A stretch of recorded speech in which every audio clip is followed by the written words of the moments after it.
Dari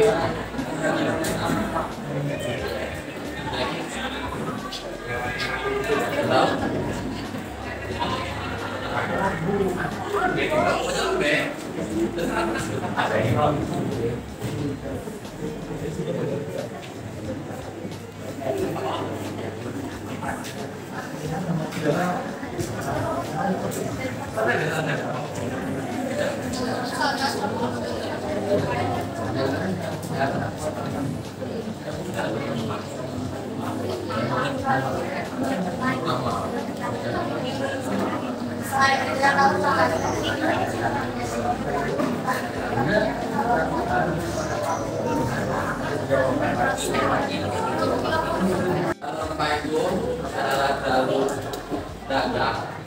Ya.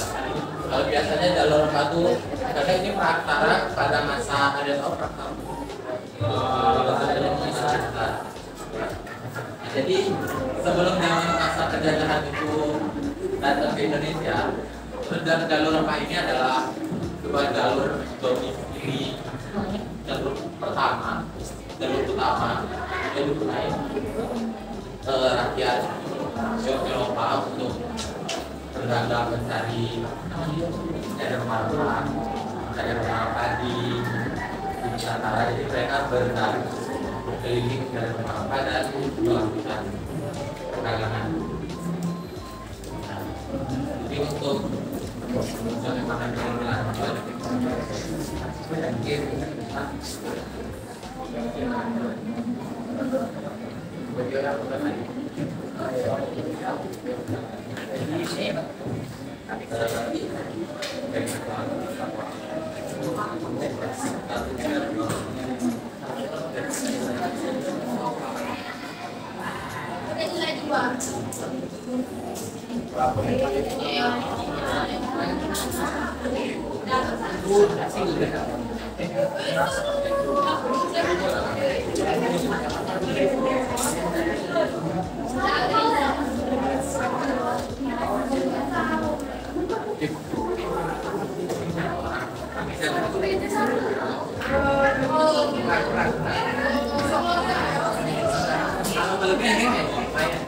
terima kasih.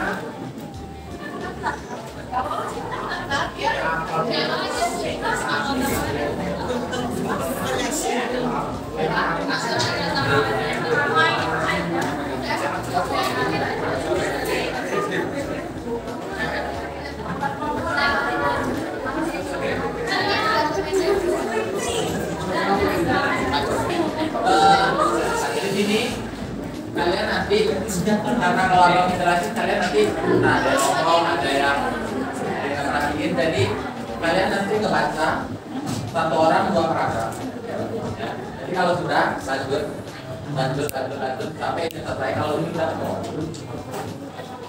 kalau udah ketemu maksudnya kalau misalkan bukan kalau udah selesai semua tapi ini belum selesai lanjut lagi bagi ke sana. Karena jadi nanti ini sudah jadi ini baca pertama paragraf satu sampai dua. Gimana ya? Mau ngebaca doang.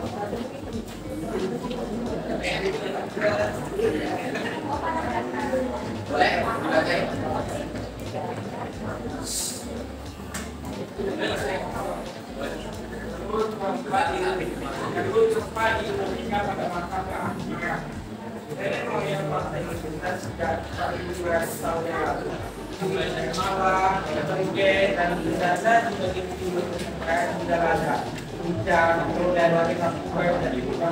budaya, agama, politik, ekonomi, dan kesenian.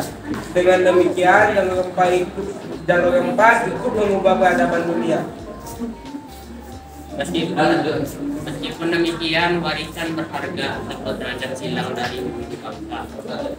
Ya, mungkin termasuk kita lebih kenal jalur sutra yang dirintis bangsa Tiongkok daripada jalur rempah yang dirintis bangsa sendiri. Padahal rempah-rempah dan Nusantara merupakan komoditas utama yang diperdagangkan di jalur sutra. Satu, gambaran umum tentang jalur rempah. Jalur rempah atau spice road adalah jaringan niaga rempah-rempah yang menghubungkan antara belahan barat dan timur dunia yang dimulai dari wilayah timur Nusantara melintasi ujung barat Sumatera, India, Sri Lanka, Mesir, Afrika Timur, Afrika Selatan, Madagaskar, kemudian daratan Timur Tengah, Asia Barat, Mediterania hingga Eropa. Perjalanan melewati jalur ini menempuh jarak lebih dari 15.000 km. Sebagaimana namanya, tempat utama yang diperdagangkan meliputi lada, bingkai, kayu manis, pala, dan cengkeh. Jalur rempah merupakan jaringan niaga kedua Timur Maluku dan Papua. Nenek moyang bangsa Indonesia itu adalah ras Austronesia yang datang ke Nusantara tahun 2500 sebelum Masehi, 4.500 tahun yang lalu. Diperkirakan mereka datang dari Asia bagian tenggara setelah sebelumnya berimigrasi dari Laut Tengah dan menetap di India. Sumber lain menyebutkan mereka adalah gelombang sebagai alat tukar berbagai komoditas termasuk rempah. Jadi ramainya jalur sutra sejak abad ke-3 sebelum Masehi sebagian besar dipengaruhi lalu lintas perdagangan rempah. Rempah Nusantara lebih diminati karena lebih lengkap, bermutu, dan harganya lebih terjangkau dibandingkan rempah-rempah India dan Sri Lanka, hanya memiliki lada dan kayu manis. Itulah sebabnya menurut sejarawan A.G. Frank 1998, jalur sutra tidak lain adalah jalur rempah. 2. Jalur rempah pada masa praaksara. A. Bukti arkeologis. Kemampuan berlayar nenek moyang Indonesia sejak 4.500 sampai 5.000 tahun yang lalu ditunjukkan melalui gambar perahu layar dan manusia dengan senjata terselip dipinggang di situs Liang Kacamata, Kalimantan Selatan. Mereka adalah kelompok manusia berbahasa Barat. Daya era 2.500 tahun yang lalu. Penemuan ini menunjukkan pada 2.500 sampai 3.500 tahun yang lalu atau pada zaman logam, nenek moyang bangsa Indonesia telah berlayar hingga ke Vietnam, membarter pala dan cengkeh dengan gendang dan kebutuhan pokok. Di Galeri Mesir terdapat lukisan yang menggambarkan ekspedisi kapal besar yang diprakarsai Ratu Hatshepsut berkuasa 1503 sampai 1482 sebelum Masehi. Di bawah lukisannya tertera huruf hieroglif yang menjelaskan kapal itu membawa pulang berbagai jenis tanaman dan bahan wewangian untuk pekerjaan. Di Terga, sebuah Romawi, tapi hal itu tidak berlangsung lama karena segera dilarang oleh Kaisar Vespasianus 69 sampai 79 Masehi. India kemudian mencari sumber emas dan bidang niaga yang baru. berdasarkan informasi dalam kitab Sastra India, sumber emas yang baru disebut ada di Nusantara. Itulah cikal bakal pelayaran Nusantara. Dalam perjalanan waktu, India menyadari emas yang dimaksud dalam kitab-kitab khasnya itu adalah rempah. Lada dan kayu manis merupakan hasil perdagangan pada abad pertama. Selain itu, ditemukan juga cengkeh, pala, kayu cendana, kapur barus, kemenyan, dan berbagai hasil hutan. Kitab Ramayana tahun 200 Masehi juga menyebutkan sumber kayu yang baru dan cendana berada di daerah timur Nusantara. Sejak abad-abad pertama Masehi, kontak dagang Nusantara dengan India berkembang. India menawarkan yang menyebutkan tentang para pelaut pemberani dari timur yang datang membawa kayu manis dengan menggunakan perahu sederhana. Perahu ini sedemikian sederhana sehingga Plinius mengatakan mereka bukan digerakkan oleh layar, melainkan oleh semangat dan keberanian. Plinius sendiri menyebutkan daerah itu Ethiopia, tetapi dia meyakini tanaman tersebut merupakan endemik Asia Tenggara. Membanjirnya rempah Nusantara di wilayah-wilayah Kaisaran Romawi diperjelas melalui peta White Geography abad ke-1 Masehi yang dibuat astronom Alexandria, Mesir, Claudius Ptolemeus. Dalam peta tersebut, Ptolemeus menulis nama sebuah kota bernama Barus. Tempat ini merupakan kota pelabuhan kuno sumber kapur Barus. Komoditas Kerajaan Jawa atau Medial berkunjung ke Tiongkok 131 Masehi. Berita dari dinasti Han abad ke Masehi menyebutkan tentang kewajiban bagi para pejabat tinggi yang pulang isyarat kaisar untuk memenuhi untuk menghilangkan bau busuk. Sumber lain menyebutkan semungkin atau siap Dari yang digambarkan berbentuk seperti Pak. C. Jalur rempah dulu dan jalur rempah adalah salah satu anomali terbesar dalam sejarah. Sebelumnya dalam kabut, demikian tulisan pengantar yang buku karya George Spice dari 2007 ditambahkan. Perlu terbawa itu adalah eksis sebelum seorang pun tahu tentang saya dan tidak mungkin dari orang yang kemudian berdasarkan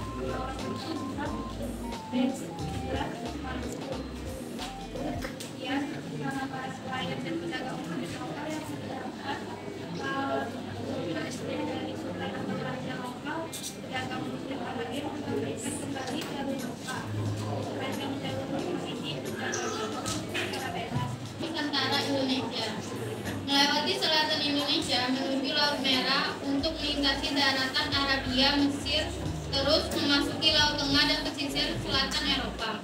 Mengikuti jalur rempah seperti itu, perjalanan melewati jalur ini menempuh jarak sekitar 15.000 km.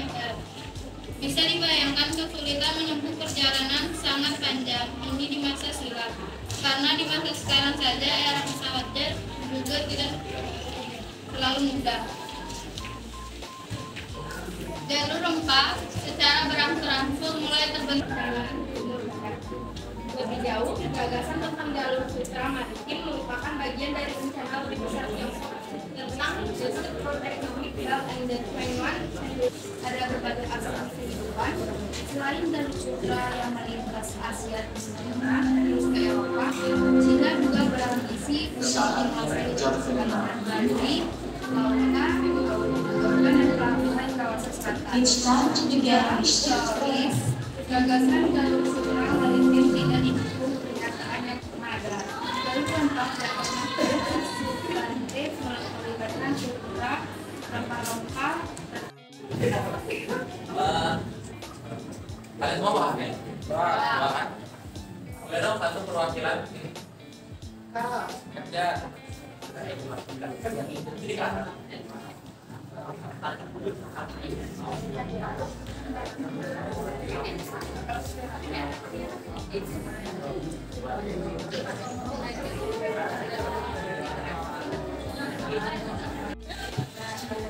Betul. Nah, itu kalian isi nama, terus kalian jawab 1 sampai 20.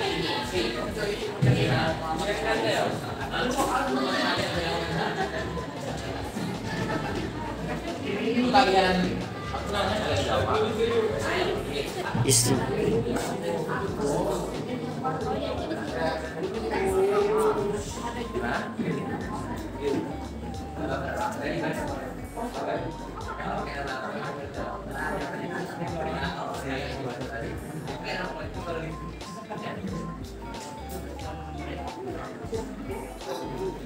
Udah ngerjain semua?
Nanti tempatnya pindah-pindah apa?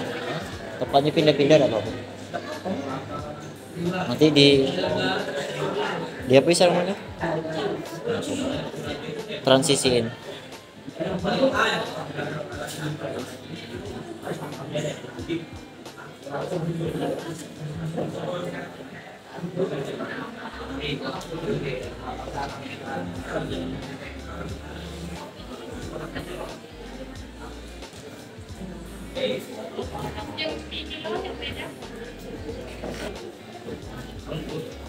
Udah belum?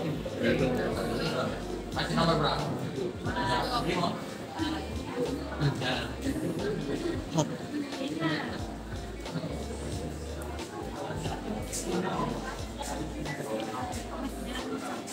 Ini nak.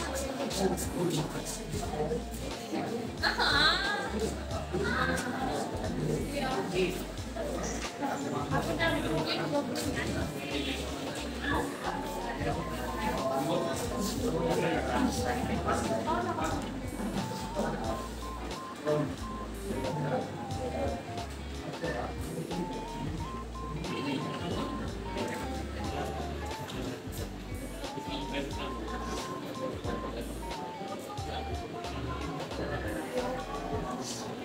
Belahan tangan.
Ada misalnya dari kalimat ini, dari kalimat ini, ada kesimpulan. Itu jalur kaki ini terus manfaatnya.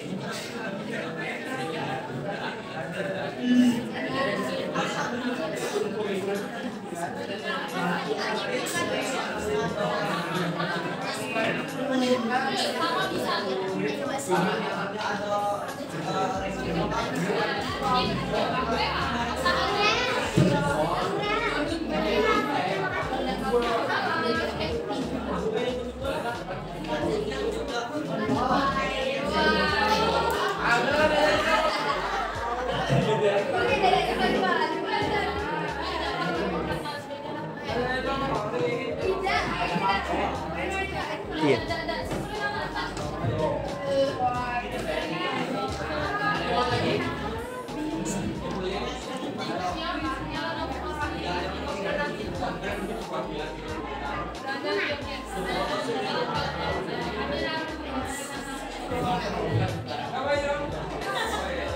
Oke, mohon perhatiannya teman-teman semuanya. Perhatian dulu sebentar ya. Sebentar lagi. Jadi pertama dari awal sampai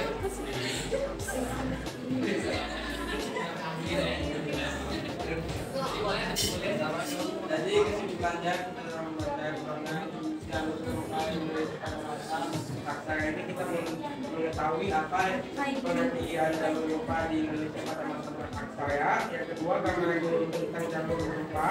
Yang ketiga jalur gempa pada masa aksara itu apa aja buktinya, yang pertama bukti arkeologis dan ada juga bukti tertulisnya. Yang ketiga kita mengetahui jalur gempa dulu, perbedaan jalur gempa yang dulu dan sekarang, serta kita mengetahui bagaimana perjalanan bangsa Eropa mencari manfaat ke daerah Nusantara di Indonesia. dan tepuk tangan dulu lah.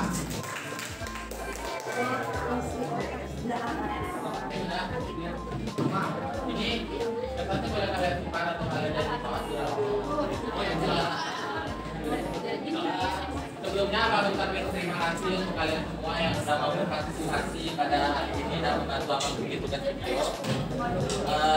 Abang juga minta maaf kalau ada kekurangan atau tidak itu tadi. Kalau ada kekurangan, Abang mohon maaf. Ini wabillahi taufiq wal hidayah. Assalamualaikum warahmatullahi wabarakatuh.